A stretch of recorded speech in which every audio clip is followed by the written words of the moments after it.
Hey everyone, it's Lexie. So in today's video, I'll be doing a spoiler-free review of Listen to Me by Tess Gerritsen, the newest installment in the Recieve and I series.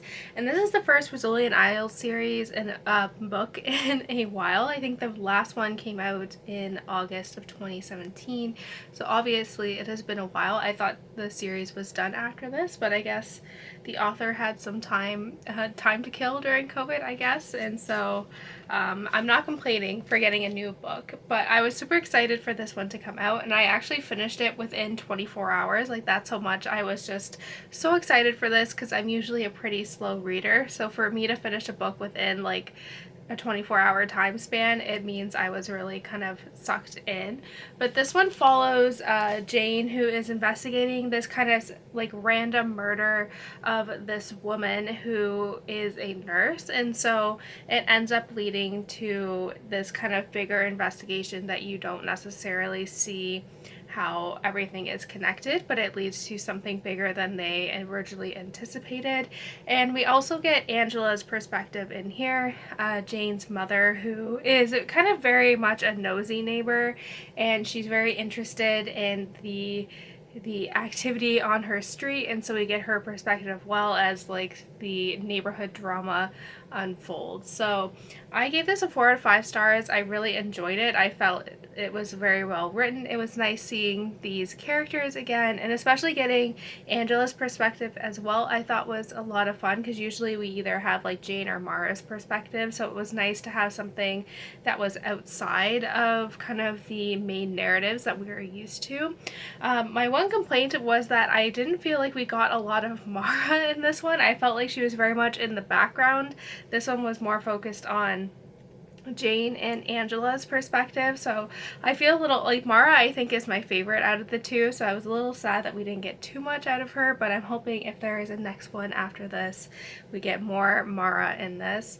But yeah, this book was a lot of fun. It was super suspenseful, and I like how we start out with some seamlessly random murders that how somehow are like interconnected, and how everything kind of unraveled and the like kind of plot lines started to become blurred together.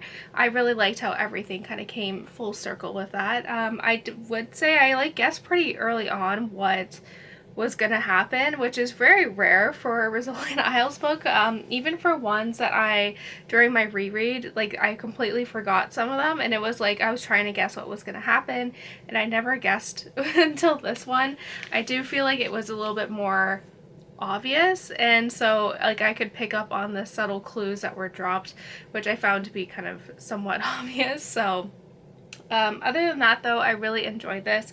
I think if you are a fan of this series and you are missing kind of new material from this author, I think you'll really enjoy it. Like I said, it was nice being back with these characters again, and like it's kind of like a post-COVID world. They like mention COVID briefly, which is weird seeing how this kind of pandemic is making its way into kind of novels. I think it's really interesting, so that always makes it for something like, I don't know, like, because this is the second book that I've read that's mentioned it in terms of that world like narration, so I thought that was very interesting as well.